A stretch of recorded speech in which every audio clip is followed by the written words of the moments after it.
you and I verse. Go ahead and get in the music. You're gonna lose the fight within. Hide your weary eyes. Sleep all of the day away, and the night just come alive. The vividest dreams about past events. Regret the things you resent. While I'm asleep, all I see is love and indigo with synergy from my energy. I'm the sun, prophet of the golden entity. I see out the universe endlessly. Don't need no gems and things, cause how they change us mentally. We are the product of creation, but celestial creators. We are meant to change this all tools in the cycle trying to live long. But fuck the hate, how can it exist forevermore? Diving deep in my own subconscious. Mind, body, soul, it's within you, see. Light walking through darkness, hardened hearts couldn't hear. Steadily flowing, body stationary. But we on the move now. Earth rotating around the sun. We small on a larger scale. You know it well. Came from Earth, we blasting off with this. Spreading these love, cause love is the law. My hidden beaver show I'm golden, so they don't need them. I know what time it go. To the light, you know it never going back. Conscious even influence the darkest entity due to deriving from both sides. The teaching like Lao Tzu, so the light is touch. So the heavenly things, so allow me to enlighten me and you like authors do. Gives to you and me, and you a voice in me, an ear to hear. Listen, it's unscripted through my vision. All the same, fuck this division. Get away from that nonsense, that propaganda seen through a scheme. Nothing to the real love. Oh, that's not shown on TV. That's also on the newest album. I'm saying it's called End of an Age.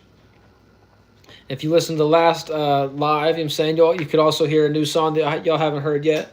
I'm saying so. We're gonna go ahead and break down this moon in Gemini with the sun in Virgo for all influences on all signs. So we're gonna go ahead and start with Gemini, first house, rising and ascendant. So the moon being in the first house is being individually comfortable with communicating. And essentially you feel comfortable with your own self, or you feel comfortable with your individuality at this point in time, or you feel uncomfortable being your individual self. So essentially how I'd like to break down the first house is essentially you just want to be comfortable with your own individuality, because only you can be you, and if you don't speak your truth, nobody else will for you. You know what I'm saying? That's bars. So yeah, essentially you got to accept yourself whenever you have the moon being in your first house to be feeling comfortable with oneself. And then moving forward, we have the Taurus, first house, rising and ascendant. It's going to have Gemini in the second house. So Gemini in the second house is essentially being in this valuing of communication. So the places you're in, the people that you are communicating with, the things or the ideas that you're dealing with, you know what I'm saying, you're able to see both sides of that value system at this point in time. So like I said, Taurus, first house, rising and ascendant is valuing the communication in the places that they're going to, or the people that they go to that go around at this point in time. So you're able to see both sides though. So essentially if these people are not you actually don't value these individuals at this point in time, you're going to see, okay, maybe there's a different place that I need to go to. Because keep in mind, you know what I'm saying, this is still on the waning phase of the moon. So we're able to be at this shedding phase. So you might want to shed certain values to actually create more space. And that's if you're on the lower octave, you know what I'm saying, but if you're on that higher octave, you essentially value communicating with these individuals and these people, places, and things. And then moving forward, we have Aries rising, first house and ascendant, is having Gemini in the third house. And Gemini in the third house is a sextile to the Aries. So essentially seeing the opportunity to see both sides of the environment at this point in time. So you're able to see, are these people in my environment beneficial, or are these people non-beneficial? And based on that circumstance situation, you either feel comfortable with these people in the environment and these communication styles because they're actually on your side and they're helping you out with things, or you're saying these people are illogical and they're not really making sense, and actually they're saying individuals in the environment that you can actually benefit from, but essentially they're trying to benefit from you. Not to say that's a bad thing. Everybody uses each other, but it depends on how, the scales are working. So it's like if an individual isn't being balanced and you're always seeing that you have to put more energy out comparatively to them, you know what I'm saying, you want to see where the reciprocity is dealing with, you know what I'm saying, and things like that. And based on this Gemini energy, you're able to, like I say, see both sides. So you're feeling comfortable seeing both sides of the environment at this point in time, being the Aries rising. And essentially, these people in your environment, you're feeling comfortable with them on the higher octave, or you're feeling uncomfortable with these people in the environment or your neighborhood at this point in time. Then moving forward, the Pisces rising is learning to communicate within the home, or learning to communicate what is on their heart at this point in time. So the Pisces is more of an introvert, and they kind of like to move in the move behind the scenes, you know what I'm saying, move in the dark to actually have these communication styles actually come out, you know what I'm saying. But at this point in time, you want to kind of feel more comfortable putting yourself in a space where you're okay with communicating in the home and you're okay with communicating what's on your heart, because if you don't communicate these things, then nobody will, you know what I'm saying. These certain aspects that are on your mind, they actually won't be coming to the forefront, you know what I'm saying, things of that nature. So, you know what I'm saying, you kind of want to accept what you got going on with your heart and with your home, and what's private to you, and you want to feel comfortable with that at this point in time, being the Pisces rising. Then moving forward, the Aquarius rising is having the 5th house being in Gemini, and the 5th house is all about you know, saying a trine to that 1st house being in Aquarius. So Gemini in the 5th house is having the gift to communicate an expression at this point in time, and it's kind of like to the 1st house. If you feel uncomfortable with your expression, then you're kind of feeling uncomfortable with yourself. You know what I'm saying? So essentially, you want to accept this certain expression that you're dealing with at this point in time. You know what I'm saying? Because if you don't accept it, then nobody else will. And if you don't actually believe in oneself, it's kind of hard for others to believe in you. You know what I'm saying? So you have the gift to kind of communicate and be more logical at this point in time within your expression. Then moving forward, we have the Capricorn rising 1st house and ascendant, and that's going to be having Gemini in the 6th house, right? So Capricorn rising having Gemini in the 6th house is communicating about their work, or seeing both sides of their routine and pattern. Like, is it actually beneficial to be a part of this job? Or is it beneficial to be a part of this routine and pattern?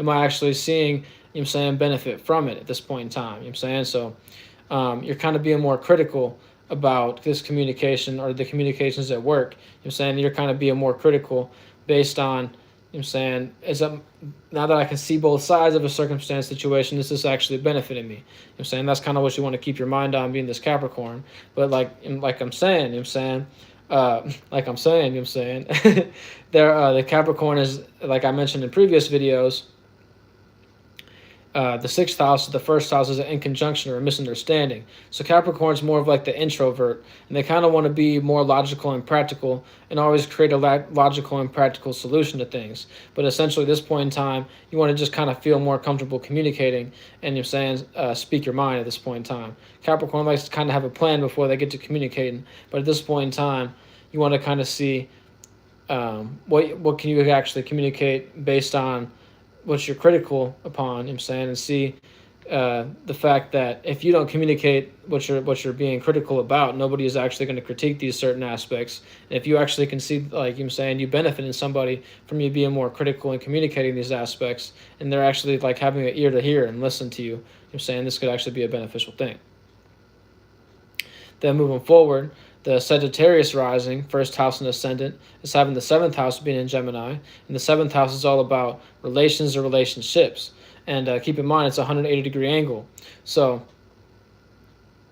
with this being said, Sagittarius having Gemini in the 7th house is adding on or opposing to their relationship or the communication in the relationship. So essentially, Sagittarius is either feeling comfortable relating at this point in time, or they're feeling uncomfortable relating, based on them being more opposite. You know what I'm saying? So Sagittarius doesn't really like that just everyday talk. They kind of want to have a meaning and reasoning behind things. And Gemini just would rather talk about anything. You know what I'm saying? So if you don't have a meaning and reasoning behind your relationship at this point in time, you're going to be in that opposition space. You're going to see like, oh, dag, maybe I need to find a space where I can actually feel more comfortable just kind of communicating with this individual that I'm dealing with, and seeing that, okay, based on their mind, they actually have a meaning and reasoning behind what they're communicating at this point in time. That could put you in a more beneficial space, being that Sagittarius. Moving forward, the Scorpio rising is having the 8th house, which is alike to the 6th house. It's a misunderstanding. You know what I'm saying? 8th house in Gemini for Scorpio is transformative communications, or having more secret communication styles, Or at this point in time, you may be communicating about things that you generally don't communicate about with everybody else, but you're kind of bringing your internal passions to light at this point in time. And the Scorpio is kind of like the Capricorn. They kind of want to have a plan about things before they get to communicating. But at this point in time, it could actually be more beneficial if you could actually transform an individual or transform your own circumstance situation by speaking your mind. So keep that in mind. Then moving forward, the Libra rising, first house and ascendant, is having the Gemini in the ninth house, and Gemini in the ninth house is a gift for the Libra, right? So Libra is having the gift to communicate their experiences or their morality, and you're saying they're kind of bringing more balance to these circumstance situations. They have the gift to actually balance these out there thoughts or just like these everyday communication styles or conversations. And based on them being an air sign like the Gemini, like I say, it's a gift. So you can kind of direct what circumstance situation you want the conversation to go to or how you want your experience to be played out. And then moving forward, well, actually, to speak on the lower octave side of things, you know what I'm saying, you kind of are being unbalanced and you're having the gift to like kind of just be nasty with individuals, and you're saying like certain things that are kind of unbalanced and things of that nature, and you're kind of just being one-sided. So kind of keep in mind that you can actually kind of play things out for the collective at this point in time and the collective experience. Based on these circumstance situations, you actually want to bring balance too. So it's either you want to kind of balance your own circumstance situation at this point in time, or you're open to balancing the whole overall experience.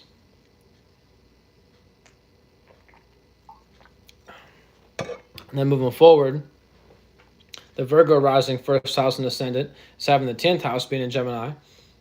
And keep in mind, the 10th house is all about career, business, and your status. So it's all about your status at this point in time being the Virgo. And whatever's on your mind, that's kind of like the status that you're a part of. So like what Virgo is kind of being most critical about and what they're communicating about is their status at this point in time. So the Virgo first house rising and ascendant is going to have to be in this learning process. So they're learning to communicate their status and learning to be more open with just being who they are, so to speak. Like the Virgo is kind of always business minded, but they want to be in a space where they can learn to communicate about the most beneficial thing and see both sides of things to actually benefit oneself. You know what I'm saying? So like your status is on your mind at this point in time. So it's like if you're not actually benefiting from your circumstance situation to a point where you could actually gain funds or gain more of notoriety at this point in time, or like you're just kind of communicating about things that kind of put you in a bad light, you want to keep that in mind and learn to communicate about the right circumstance situations to put yourself in that higher octave. Then moving forward, the Leo rising, first house and ascendant, is having the 11th house being in Gemini, and this is a sextile for the Leo. So essentially, the Leo being on being on the stage, being the star shining, they're able to see the opportunity to communicate with the associates or their associations. So like the Leo is able to see what group to be a part of to actually benefit most from. You know what I'm saying? So if a certain group that you're a part of is actually not benefiting you and they're not allowing you to, you know what I'm saying, shine properly, then you're kind of seeing like, okay, maybe I need to be a part of this association or be a more part of this group, or maybe I just need to go ahead and get online like I'm doing, for example, and just kind of express myself and be a part of this like internet circumstance situation. And based on that circumstance situation, you be on the internet, you kind of create your own group. And that's kind of like what the 11th house is all about, like your public persona and things of that nature. So it's either you're working on your public persona on the internet or you're working on your public persona as a part of a group at this point in time. So essentially, you want to see the opportunity of what group to be a part of to actually benefit oneself. And last but not least, the Cancer rising, first house and ascendant, is having the 12th house being in Gemini, so they're able to communicate their far out dreams at this point in time. And if you don't have a dream, you want to communicate with somebody that does have a dream that you're like, wow, that's something that I actually want to be a part of, or that's something that seems so cool to be dream about, or even like be in this illusionary space about. Like, for example, if you're just like a garbage truck worker and things like that, maybe you dream of having your own garbage truck and like actually owning your own business at this point in time. You know what I'm saying? That's like a circumstance situation that you may be dreaming about. So it's like you see the boss is like actually living out your dream. So at this point in time, you might want to communicate with these individuals and be like, how did you actually get in this space? Or how many jobs did you work before you actually became the boss? Or how did you come to be the owner of this circumstance situation? So it's like whatever your far out dream is, you want to communicate with the right individuals to actually, I'm saying, put yourself in a beneficial space to achieve these dreams. So yeah, that's all the first house rising and ascendant. So that's the influences on all signs. If you want to refer to the last video, I'm saying that has all the alignments of what the Gemini is dealing with. So yeah, much love and holla back. Peace and love if you believe in all that. I'm saying my email's in the description. And if you wanted to have any kind of question, I'm saying you go ahead and email me about that. Or if you wanted any kind of reading, or like a natal chart reading, birth chart reading, whatever you want to call it, a secondary progression reading, or even just as like a synastry chart, go ahead and holler at me for that. You know what I'm saying? And I'll send you a menu back and see what kind of circumstance situation fits your circumstance situation best. So, you know what I'm saying? Cash App is also in my about. You know what I'm saying? If you want to just go ahead and support the movement you need to be in tune with. And like I say, much love and holla back. Peace and love if you believe in all that.